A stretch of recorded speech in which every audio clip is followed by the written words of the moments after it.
Hey everybody, welcome back to this podcast, Inside the Songs. And today I am super thrilled to be joined by the infamous Josh Baines of Malevolence. Josh, thanks so much for joining me. How you doing? Thank you for having me. I'm excited to talk to you. It's been, we know each other from Instagram and emails and stuff, but this is the first time we speak face to face over the internet still, but one day we'll meet in person, I'm sure. I know. And well, anybody that's checked out the previous couple of podcasts with Howard Jones or Matt Hafey was the first time I've spoken to them as well. So there's a bit of a theme with with this project that we've been working on. Yeah, I think it's cool that you can do it this way, and it's can all work on projects together. Like it makes it a lot easier, doesn't it? So yeah. Well, that's how small the world is these days. You can ping audio, from anywhere to anywhere these days. For those that don't know, Josh and I have just collaborated on one of the songs on the new Cult of the Lamb Hymns of the Unholy EP,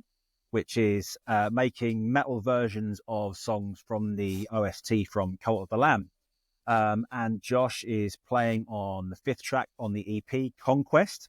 Josh, tell me how that opportunity came to you. How was it presented to you?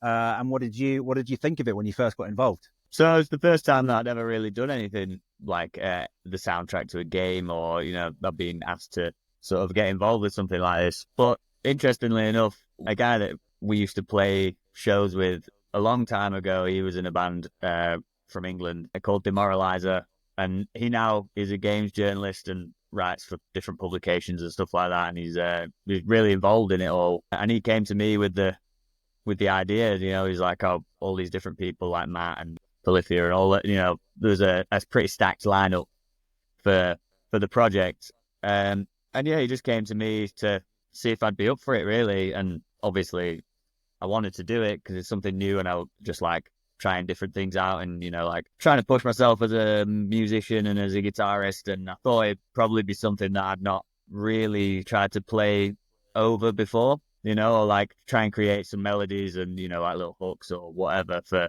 something that someone else has written already, like the bass was already there. So I thought that'd be quite a cool opportunity. And then obviously he sent me the track. I was just like, oh, well, this is going to be sick. Like it sounds wicked. Like it was already fully mapped out, things that I've done before. It's just been like on little demos and things like that. But the project was like professional, it was like quite really easy to work with, and I was like, all right, cool. So I've got quite a lot of like space. So I just started laying stuff down really. And then when I was sort of happy with what was going on, then there's a couple of back and forths, weren't there, just like with the little pushed off beats and stuff like that, so that was, but yeah, that was pretty much it. And when Matt got in touch with me about it, we sort of sorted it out through 5B as well, which is the management company that handles Malevolence. They also do Trivium and loads of other bands like that as well. So I just got stuck into it, and that was it, really. I tried to have fun with it and like tried to create something that I would be proud of, because I was like, I don't know who's going to be listening to it, or like what kind of like caliber people it's going to go out to, So I was like, well, I need to, judging by the rest of the people that are featuring on it, I need to like prove myself. And like make sure that it's sick. Yeah. So just for people that aren't clear, so obviously Matt Hafey is featuring on this record as well, but the Matt that you're referring to is Matt Umbler, who's from the record label Laced Records, who did all the music publishing for the original OST, and obviously have been involved in publishing this EP as well. And he's the kind of, I guess he's like the creative lead from the label. So he's who I've been kind of communicating with to tie all this record together. And he's been doing all of the artist communications from a non-musical perspective. So, making sure that all of the contracts are all tied up properly, and, all of the not exciting stuff that somebody has to do, unfortunately. And then, once all the artists are kind of happy with the terms, and then he has kind of passed them over to me to do the fun stuff, which is, making the record. So this song, the track Conquest, this was a really interesting one for me, because it's the only song that's ended up, I guess, with two different guitar players on it. All the other songs have been when I've given the track over to the other guitarists, whether it's Scott Lepage or Matt Hafey or Javier or Sean, any of the other guitarists on the record, they've taken what's there in a different direction. So this is the only one where it's like ended up as two different players with like a proper rhythm and lead part. So you heard what I got there already, and you're like, yeah, I want to do stuff on top of this rather than rewrite. And I think for that reason, it's ended up with a different vibe to the other tracks, which I really like. Was that like a deliberate kind of, I like where the rhythm is, I don't want to touch it, or was that something that I can't remember how it ended up going in that direction? I think for me, at the start, I think I just assumed that what I was given was sort of what it was supposed to be, and then I was sort of there to elaborate on some things, or, if it was going to be lead, I thought it was mainly going to be like lead based, and then so I just tried to leave space for Howard to do his vocals and stuff like that, on the track as well. So, but yeah, in terms of the rhythms and stuff, like there was nothing there for me that I thought needed to go any further, really. I guess like it could have had a few layers on it, but like you said, so one of the other lads has done the rhythm part on it, so I didn't really find much need in like recording more layers of that, so, or like really adding much harmony to it. I thought it would be cool to just sort of try and get some counter melodies on top and harmonize those and see, if I could create like a little hook for the sort of like repeated parts and things like that, to like not like bring it into a more traditional structure as such, because the structure, I didn't change that really. But in terms of like music for games, there's quite a lot going on, and it's always changing, and I feel like there's always quite a lot of like new ideas coming about a lot of the times, and I felt like that was because I'd not really messed about with anything like that before. That was something that I noticed about the track for me personally. Wasn't like a traditional structure, which is good for a game or like a game soundtrack. But at the same time, when I listen to music, I want maybe just something that repeats. Do you know what I mean? Or like at least like a hook. So when the riff came back, I was like, oh well, that would make sense to me as like a chorus or a hook, or do you know what I mean? Whatever it's going to be, And then I think Howard also did that with his vocals as well, didn't he? He's repeated the sort of chorus part or whatever. Yeah, and as you say, and I know when I talk to Howard about this as well, it's none of the songs on this record are traditionally structured, in the way that you might expect from a popular metal track. They're more, I use the term through composed, as in, starting in one place and ending in another without that many repetitions. There are ideas that recycle a bit, but it's not trying to get back to the same place. It's definitely going somewhere else. And in fact, in this track, it's even more kind of obvious than in others, because you've got that key change at the end going to the major tonality, where all the way through it's been in the darker minor feel. So it's even more kind of obvious to identify in this song. Yeah, I enjoyed the sort of like when it changes into the major, because for me as a player, it's like very used to, obviously you stay in your modes and stuff like that, but then when it actually changes, I was like, all right, like how am I actually gonna execute this to make it sound cool and not like disjointed or like a bit weird? So I think I managed to pull it off, but it was that was definitely like a challenge for me, because again, like I said, I'm not used to playing something like that, and especially like having so much space. Usually there's, well, for songs that I play in Malevolence or whatever, it's, I've got solo, or there might be some lead parts I play over like the riffs, or, it's a band, isn't it? So it's like, I don't have a full track of space to shred over or to elaborate something on, so like, it was cool. Yeah. I really enjoyed like being a part of it and doing it. So yeah. And it's cool to be around everyone else and, be part of the whole process, really. And it was a pleasure working with you on it. You did an amazing job. So thanks so much for all of your efforts that you put into it. Okay, let's step away from the track and the game for a moment, and let's talk a bit more about you and your musical journey. And let's try and let's try and draw out some of your experiences that other people might be able to learn from. Perhaps people that are aspiring to follow in a similar sort of path to you in terms of, building up a touring career as a musician and making records. And so can you perhaps look back on your career to date so far? And, are there any like key moments that you feel like any turning points in your career that you can highlight that, that were real, like maybe light bulb moments, or moments that you thought, oh yeah, that's an obvious thing that I need to do or change, or anything that stands out to you like that?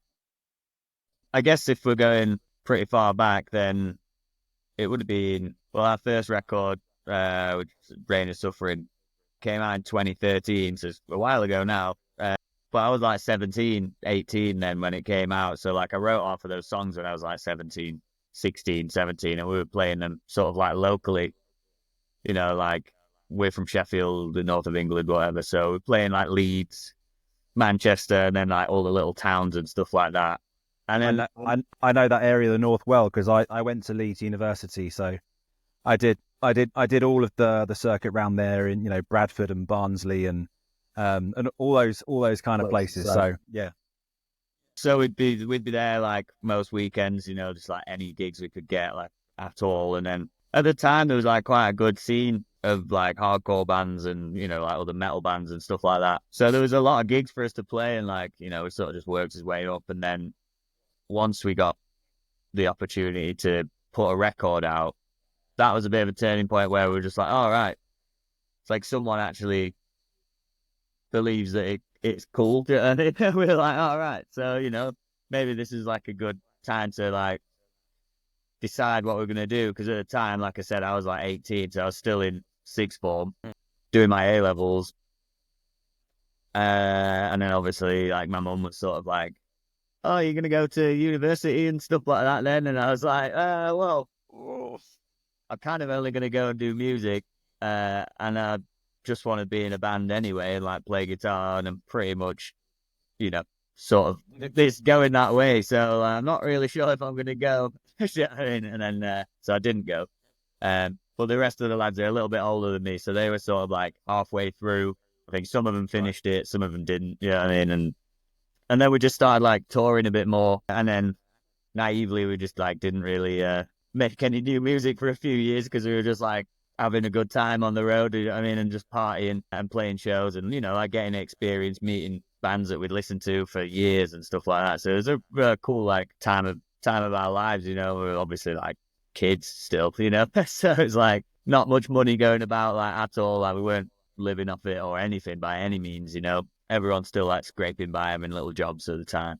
But yeah, over time, like we got dropped straight off that record label, like straight away after the first album. Like I'm guessing it just didn't sell as many as they wanted to, which is whatever, fine. So yeah, we were sort of just like floating about for a bit. We were on these smaller hardcore labels, did a lot of stuff like out in Europe, and it sort of stayed the same for a bit. And we were like, right, we need to step it up. Like we've been on this same level for a little bit now. We've got a good like fan base in a lot of countries in Europe, and like England's obviously always been good, and the UK in general was always good for us because we've been playing there for so long. Yeah. So we recorded like the Other Side EP, which is just the 3 tracks, Keep Your Distance, Remain Unbeaten, and The Other Side. And we just paid for the whole thing ourselves, and we tried to, put it out to other labels, like bigger ones that we thought like might be interested in it. No one like wanted it whatsoever. Like literally no one.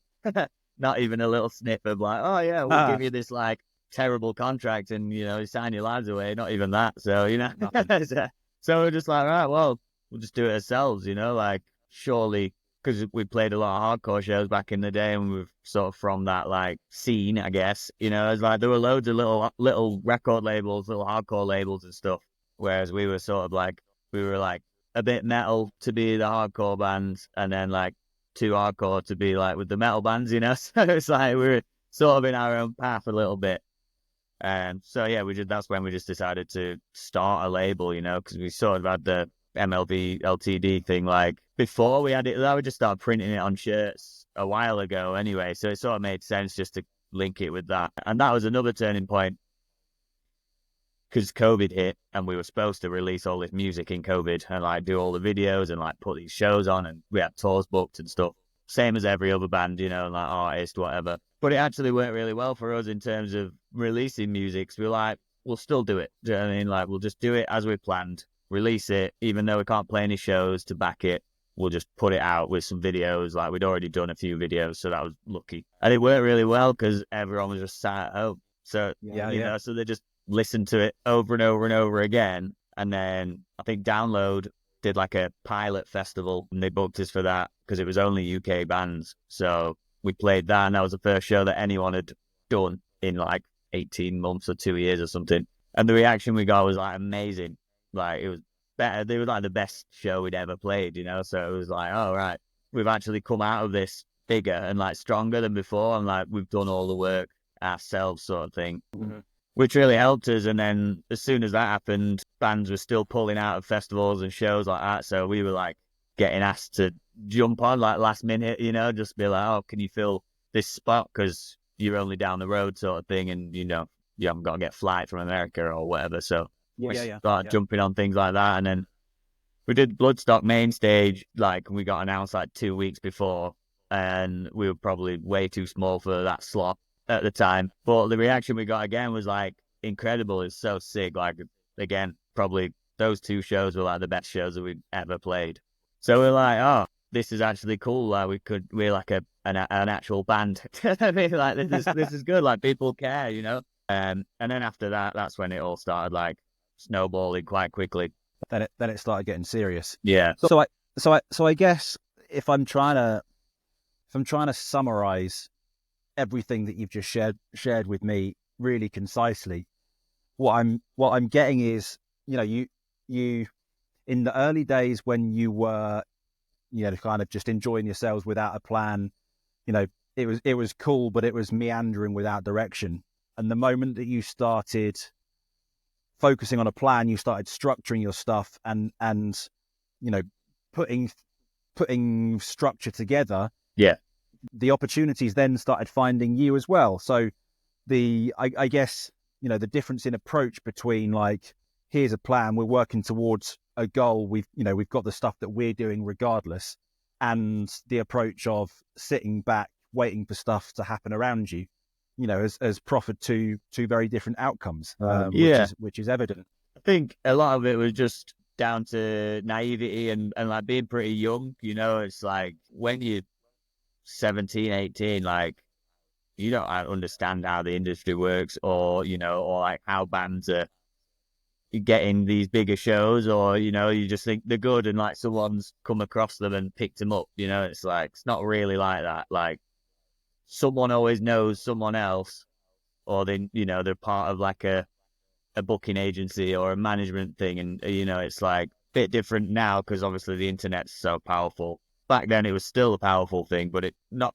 even navigating that and like, you know, being an influencer or whatever, like, wasn't as like a known term, or, you know, that sort of thing. So you were still very much just like driving around playing gigs. It was good and like hoping someone would notice, and then you start learning a bit more as you tour more and you get more experience, and then you sort of talk to people about what they've done and their experiences, and, you know, oh, maybe we could do that, you know, like, oh, if we streamline this part of it a little bit more, it might help us progress to the next level. And, you know, so little things like that, trying to just plan ahead of what we were going to do, you know, like if we're selling t-shirts, like make sure that it's like not just something that we think is cool, but what do people who come to our shows wear? Like, what do they want to, what do they look like? What do people who listen to our music dress like, you know? Or like, what is it that people pick up on about us that they like that's different to other people or other bands, you know? Or like, is it what's the sort of sound that people associate us with, and like, should we lean into that more, or are we trying to do something different to what that is, you know? So just like trying to think about every element of the band and how it can be put together. And we generally found that if every member like sort of has their own little sector of that wheel that turns, it turns a lot faster. So for me, I write the songs, like I write the music, I write pretty much from nothing to what you hear on the record. Do you know what I mean? Like, instrument wise, pretty much 100%. You know, we all get together on like the vocals, and then I'll present demos, and we'll like chop and change little bits, or people think, oh, like, well, this would be cool, so we'll try all that. But generally, 98% of it is done when I present it. Wilkie's the guy who does all the merch and the designs and stuff like that. It's like you get the record and the inlay, he's like designed all that stuff, and the layout of it, all the flyers of the t-shirts, all that sort of stuff. Charlie's the business guy. Do you know what I mean? He's like handles the wages and the more the money side of it, and like he's the accountant guy and stuff like that. Con does all the tech stuff. He's like built this studio that we're in now, and he's a handy DIY guy. So he's like building the rigs. He's sorting all that out every time. If something breaks, he's there. He's soldering iron, just like taking it apart and like like fixing every little bit of it. Whereas I ain't got a clue how to do any of that.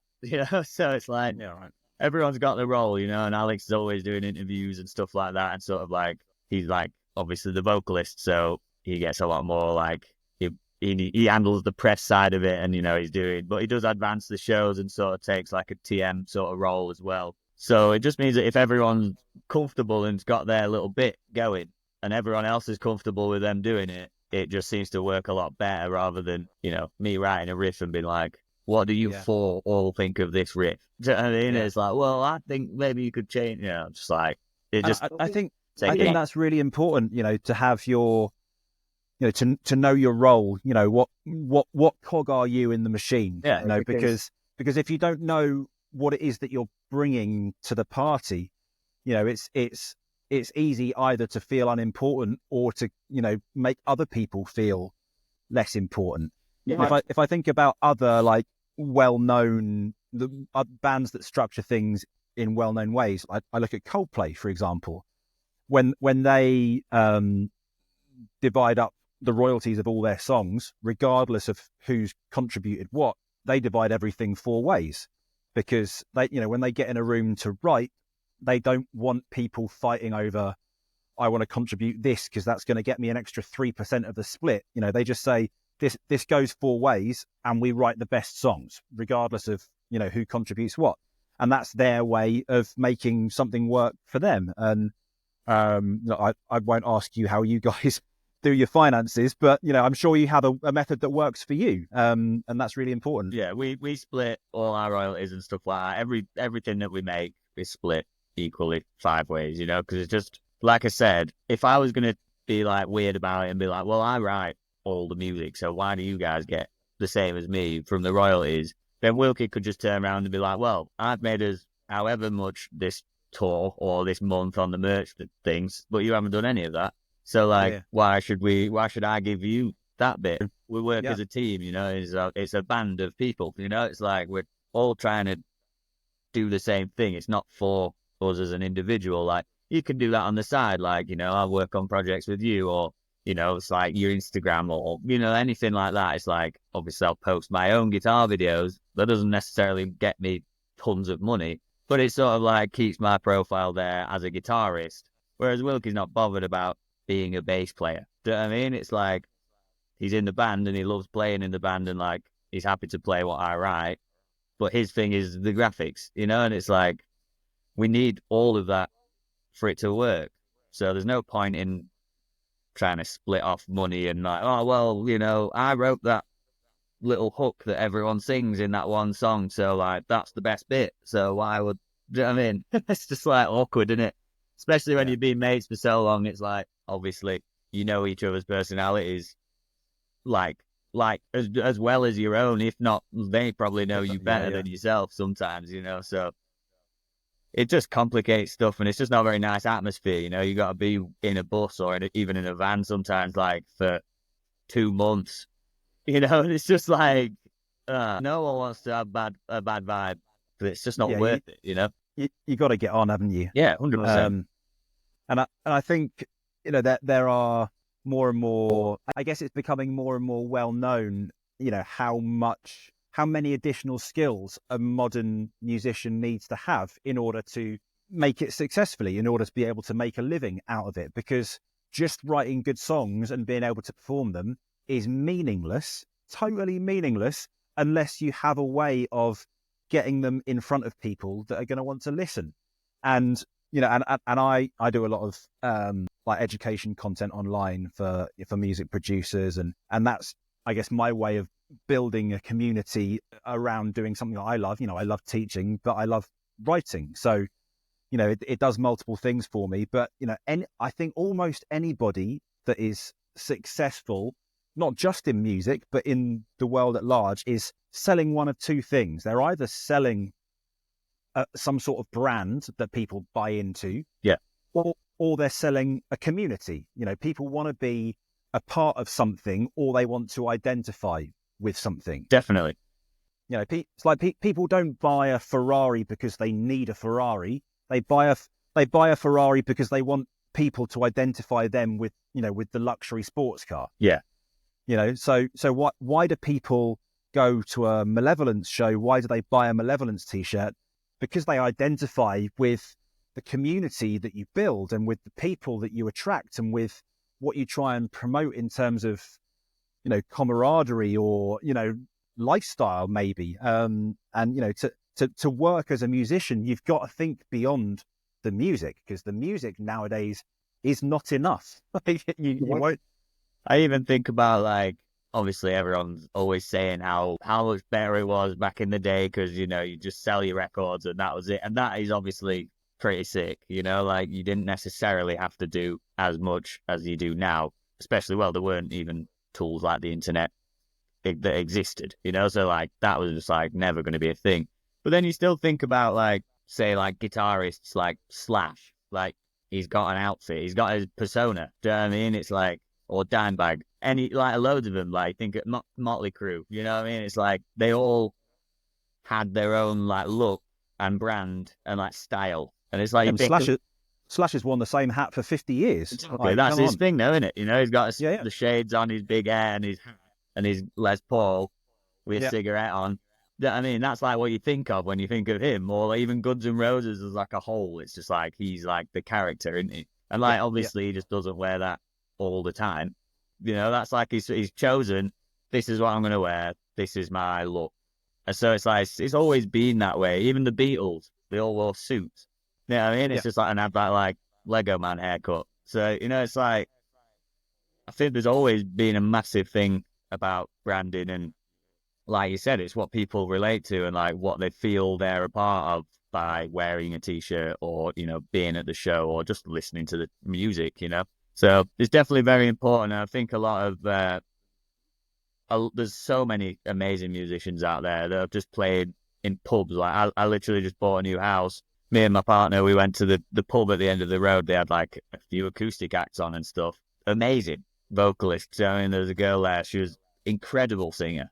It was just like, unfortunately, I could see there's probably not really going to go much further than the pubs, just because she's not marketing herself in a certain way. Do you know what I mean? It's like she has to have like a look, or obviously it's both men and women. I guess it's it's different for both genders, I guess, because of like different ways you can market yourself or whatever. But it's like you said, it's not just the music, is it, or your talent that is going to push you. It's everything else.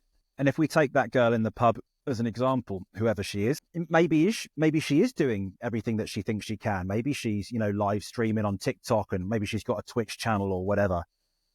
But even that, I only have to scroll through my TikTok feed, and, every day I'll get 4, 5, 6 different girls with guitars popping up singing, and they all do it really well. It's like, great, that's nice. Scroll. I'm not bothered, because the ones that make you stop are the ones where there's something different or interesting, or that grabs your attention. Just being good is never going to be enough. I saw a guy talking about, how you make yourself memorable. And he talks about, how anybody that is iconic from within the history of popular music, you could dress up as them for Halloween or for a fancy dress party. Yeah. Yeah. And I think that's such, if you're trying to be iconic status, you can dress as Elton John or Freddie Mercury or Slash or Dimebag or, whoever, all of these people, you can picture them like they wear this or they look like that. And I think that's a really great way to think about it. Yeah, I've never thought about it like that, but it makes a lot of sense. It's like, if you dress up as Elton John, everyone who like walks past you in the street will know who you're supposed to be. you know, or Freddie Mercury or anyone. Do you know what I mean? Like, especially if they're like a pop artist, they're like huge. You know what I mean? Michael Jackson, like, you just know who it was supposed to be, you know?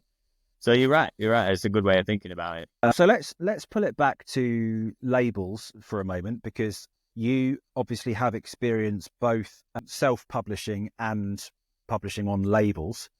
What would you say are the pros and cons of the two different approaches in the modern age? Because historically, you know, you would work towards trying to get signed to a label, and that would be how you properly launched your career.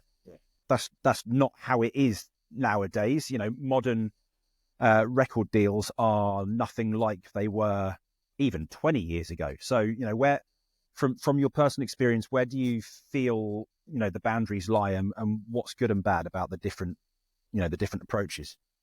I think there's obviously pros and cons to each one. If you're going to put music out yourself or build your own record label, the only problem with doing it is that you need the capital to start with, you know, because you have to buy and pay for every single little bit of it until it's out. And then you've got to wait 2 years to maybe break even, you know? So it's like you've got to be willing to invest that money and try and get something out of it, because you might not. You know, it's like there's no saying that, oh, you're just going to sell all those records. And obviously, if you go for a minimum pressing of what, like 500, I think is like the minimum you can get.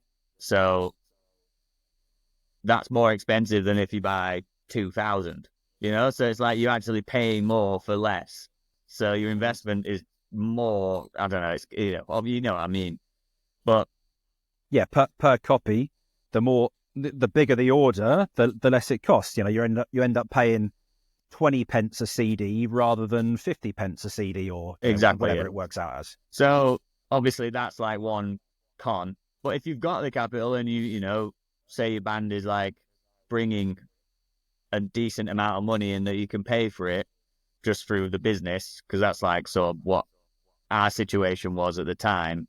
And the band was like making money, but we'd never like take any from us for ourselves, you know, it'd be straight back into the pot so that we could buy more merch, or, you know, get the vinyl printed, or pay for the artwork, or we've got the videos to pay for. And, you know, so we were playing gigs and just saving all the money and, you know, all that sort of stuff. So that was all right. If you've got the capital, then it works, you know, and then hopefully you'll be able to bring it back. The good thing about it is as well, you own every single little bit of it. So you're not paying out your percentages, your royalties, you know, which is, or can be a problem if you go with a label, you know, especially if they are taking a risk by signing you. You know, if you're quite a small band and they're quite a big label, it seemed like there wasn't much of a risk.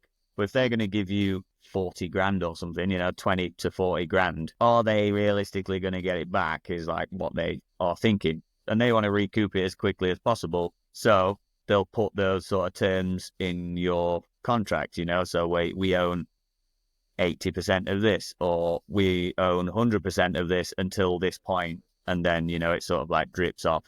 And there's like sunset clauses and stuff like that where, you know, like similar to that. It's like first, say 10 years long, first 5 years, they own 60% of it. Then for next 3 years, it's like a bit less. And then next 2 years after that, it's a bit less. And then you get it all back.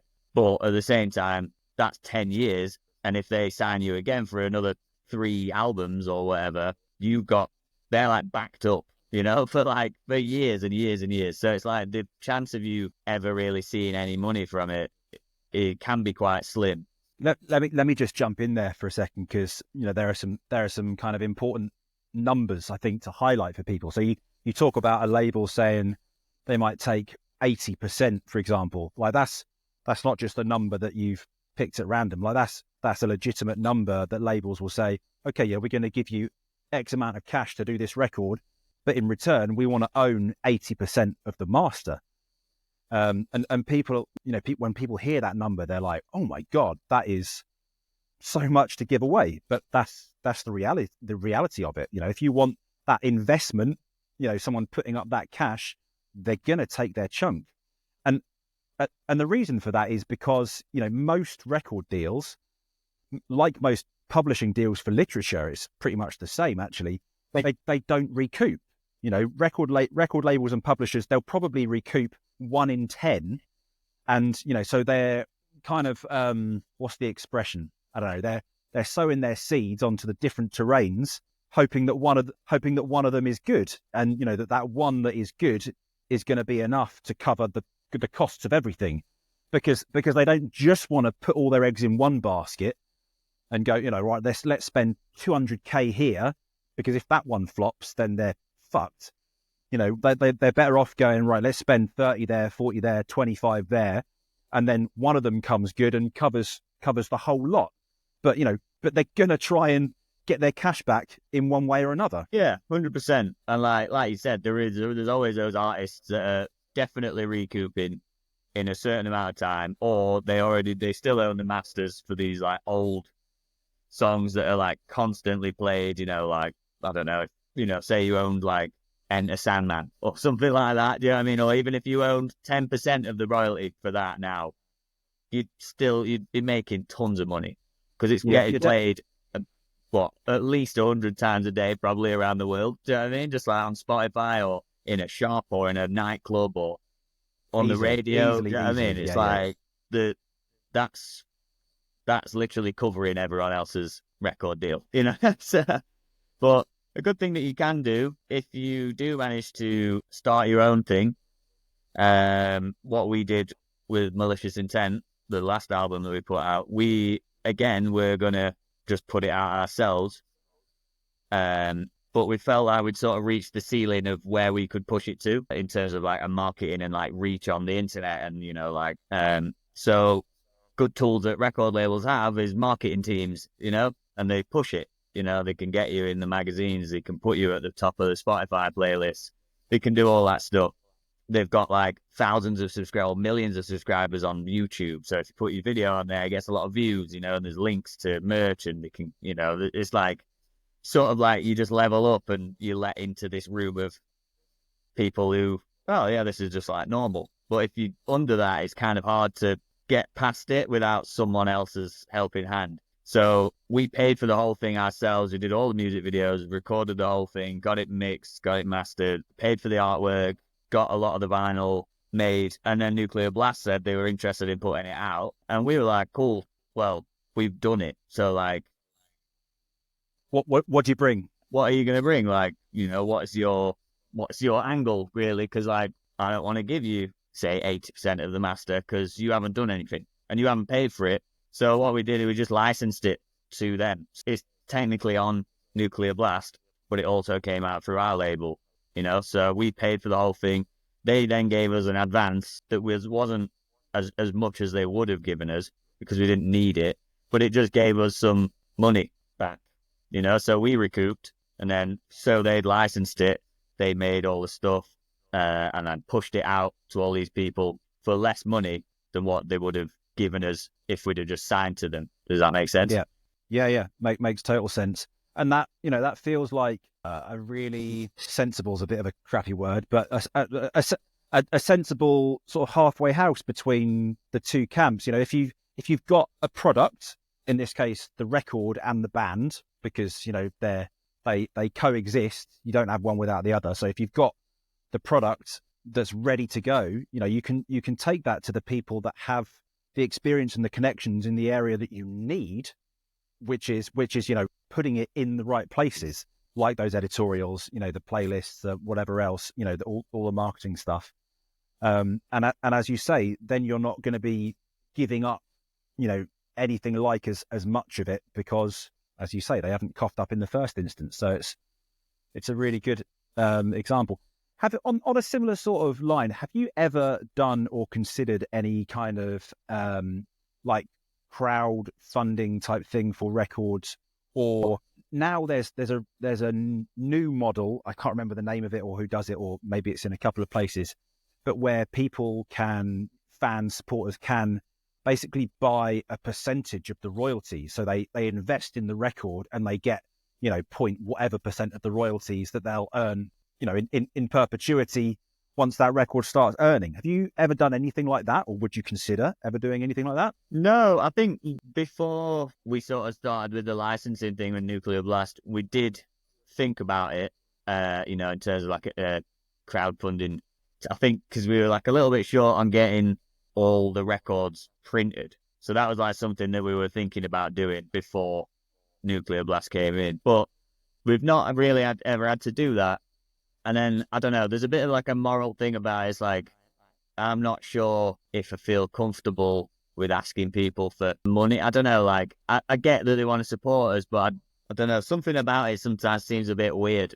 Like, help us do this thing. And it's like, I don't know. It's like, do they really get as much from it? Do you know what I mean? It's like some people will put a lot of money into it, and that is totally cool, and I like the fact that they're supporting what they love. But I think from like it at a time, it became quite an easy thing for people to ask or just set one of those things up, and like people will just give me money for it, rather than, I'm not like saying I know loads of people who've done this, but it seemed that like there were people or artists or whoever it was out there just sort of setting them up because they needed to do something, but they didn't want to wait and play shows and, actually do some work to get it. Do you know what I mean? So I was like, I don't know, it seemed a bit sketchy. Do you know what I mean? I was like, we were not really into that. If we're going to do it, we'll just play some shows and like save and work and like actually do it ourselves, and then the fans can enjoy what we've put out. It'll be worth it for us,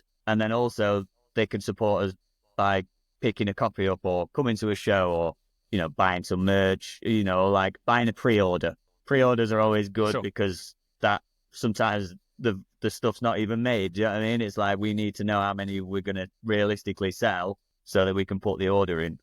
So things like that are like more helpful, I think. But I'm not saying there's anything wrong with doing it. I think just for us, when we spoke about it, it just seemed a little bit weird. We were sort of like, let's not get involved with that. Because if it doesn't work or you don't reach your target or whatever, it's like, it's embarrassing, isn't it? Well, that, and then it's like, yeah, we still can't do it. Sorry, you've put 200 quid in. You're just going to have to wait. It's like, so, all right, cool. Yeah. I think it's, it's an important thing to draw attention to as well. In the modern age of the internet, where everything is, documented so instantly, you're almost, what you had for breakfast and how many hours you slept last night is online almost, the moment it's happened. So you've got to kind of keep soul searching and make sure that what you choose to do is, what you're comfortable being remembered for, because you don't want to do something now and then in 6 months' time have regrets about it, because you can't bury stuff nowadays like you could before. Someone will have written a blog on it, or it'll be in the press somewhere or whatever, and it's there forever. So you've got to think about how you want to be perceived in whatever way it is. I was going to say that the perception of yourself or your band or your art or whatever is highly scrutinized, and it doesn't just go away. It only take one publication, like, I don't know, like Mel Sucks or something, to be like, well, Level has crowdfunded this thing and it didn't work, and now they owe their fans the money back.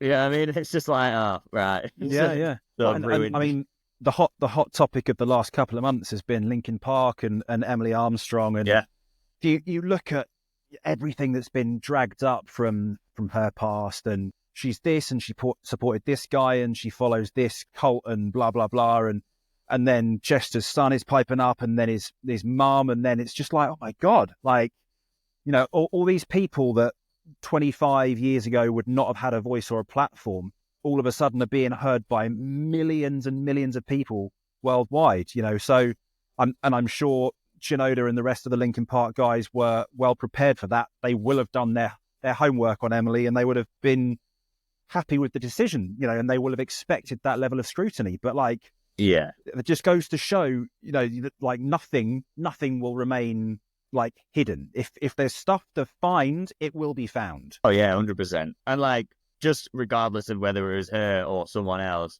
trying to replace Chester Bennington is just like, people are going to be up in arms about it, regardless of who it is. Do you know what I mean? There's no one. You're on a hide into nothing, aren't you? Yeah, absolutely. A lot of people will just never accept it. So it's like you sort of losing it. And I get that. Like I understand it in a sense. It's like what's his name? can't remember the guy's name. The guy that's singing with Queen now. I do know his name as well. What's he called? You know the guy that I mean. I can't remember his name, but people don't accept him because he's not Freddie Mercury. Well, of course he's not. And in the same way that I don't know. Try and think of another example. Take Guns N' Roses, and then they went through multiple lead guitarists when Slash wasn't playing, and they did stuff like have Buckethead and whatever. Yeah, and they weren't accepted either. But I think you also, as a consumer, you have to be able to look at it from the rest of the artist's perspective. Like, why should the rest of Linkin Park have to give up the band that they've made for 20 years or however long they've been going because of the tragic loss of their singer? Like, they still have a life and a career. Like, that shouldn't have to be just cancelled because of something else. Yeah, definitely. Whatever the circumstance. No, I think that's very true. And like, especially like the minute as well, like the sort of new metal like revival thing is like very strong. Like Korn's is bigger than it's like ever been. Deftones is massive. Limp Bizkit's back. You know what I mean? It's like Linkin Park should be there playing. At the forefront. And it's like, and like they were like the biggest one realistically, like with Slipknot and stuff like that. Like all those bands sort of created the whole genre, and Linkin Park was like Hybrid Theory and Meteora and stuff like that. Were like changed a lot of. Appealed to lots of normal people as well as people who are into like the alternative and rock and metal and even like rap and stuff. Do you know what I mean? So there's no reason they shouldn't be out there, but they obviously had to make that move and get someone to sing Chester's parts, which is, like I said, it's never going to be a good battle to fight, is it? For what it's worth, I think she does a great job. But got a great voice. Like I listened to that track and it wasn't necessarily something that I would put on again, but I haven't particularly listened to much of Linkin Park stuff since Meteora anyway. But I thought she had a really good voice and she did suit it, to be fair. So yeah. Power to her and power to them. I think it's cool. So let's move on and talk a bit about future goals, ambitions, anything like that. Are there things that you have in your mind that that you definitely want to achieve in your career, like targets, or are you kind of relaxed and seeing where things go? What kind of guy are you? I'd say I'm pretty relaxed in general, but from my past experience, like we're talking about, I've learned a lot from. It's good to be relaxed and like take things as they come, because I feel like a lot of the times you do just fall into things, but that also happens because of where you put yourself, if that makes sense. So like one of my goals was to tour with Lamb of God, and like do a tour in America with Lamb of God, especially.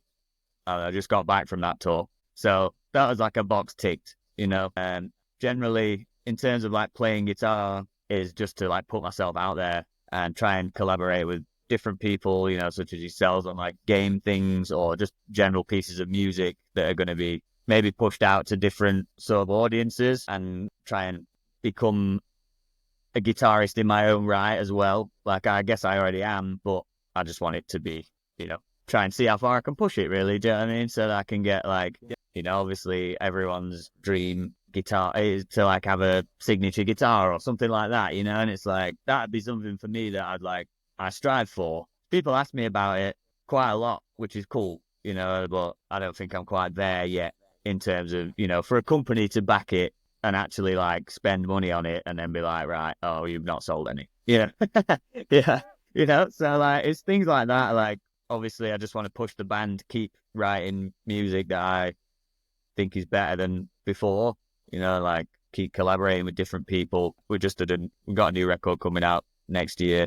It's all done. We just recorded that with Josh Wilbur, which is again like quite a crazy thing, because he sort of approached us about it, which was weird because we were like, oh, he's actually heard of who we are, and it was like, it was pretty crazy. He was like, oh, I'd like to do it if they're up for it. And obviously he does like Lamb of God, and he's done Trivium, and he's done loads of, like tons of bands that we love. And he's like, obviously his mixes are absolutely sick, so it was cool to like work with him and do stuff like that, and generally spend a bit more time in America and just try and feel like we've put a lot of work in around the UK and around Europe and stuff like that. So now it's time to start again and build it up in America and try and see how far we can take it there, and just generally try and expand the radius of people knowing about the band and about us as people, and for me personally as a guitarist, I guess. Yeah. And they're like my general goals. How I'm going to execute it or go about it is probably the chilled out aspect of it. You know, like I'll find my way, but there's not like take it day by day. Yeah. But I mean, you've literally just the last week or even the last few days put out a profiler pack, a Kemper profiler pack. Yeah. That's like, part of building your personal brand as a guitarist, and your own assets that I guess bring you separate revenue streams as well. So yeah, well, that was it. It was Jim Pinder, who works at Treehouse, where we did Malicious Intent. He engineered it and like mixed it with Carl and produced the record as well. So he's a good friend, and it's not very far from here. It's like 40 minutes drive. He said to me like he wanted to start like a samples company, so they do drum samples and then like move into guitar tones and stuff. And he just said, would you be up for it? And it's something that I'd like thought about before, because I spoke to other guitarists that I know who've done it, and they're just like, yeah, there's sort of no reason not to do it, because as soon as it's up, it'll just trickle away, and it's like someone will buy it every week or something, then it's just a little bit extra cash. And here I don't have the facilities to like fully rig up like all the heads and like actually EQ them properly and mix them and stuff. So the fact that he wanted to do it was good for me. I was like, oh well, we'll just split everything down the middle. Yeah. It's cool. He's like doing it. And all I really have to do is play the guitar for a bit and like make sure that the tones are like what I like, and then make some riffs so I can promote them, which is a winner for me, and we're just working on the quad Cortex like versions of the same tones now. So yeah, sure. And that's clearly, a revenue stream that modern musicians are well aware of. If I just think about the musicians on this Cult of the Lamb record, you have this Kemper profiler pack now. Mike Mallion has a MIDI pack with Get Good Drums. Yeah. Matt Hafey they've just put out all the Trivium plugins for the rhythm and lead and bass tones and the drum contact instrument. So it's definitely something else that musicians are looking to add to their kind of arsenal of revenue streams, because people understand that you need to be diverse. You need to consider things from a business perspective, because if you just have one revenue stream, it won't always be there. No, yeah, you're right. Yeah, I think for me as well, it's like that's not always the way that my brain has worked or my head's been like configured. I'm very much, I write music and like I play guitar, and my business mind is not like as developed as it probably should be. So I'm trying to like, that's part of my progression now, to try and like be more mindful of that and think about the ways I can actually execute certain things and market myself in different ways. So yeah, I'm always learning, even playing guitar as well. I'm always learning, trying to create new and better things and work with different people. Josh, it's been an absolute pleasure. I'm gonna leave it there, because my God, if we haven't put people to sleep by now, then we've been doing something wrong. No, yeah, that's cool, man. Yeah, good to talk to you. Thanks so much.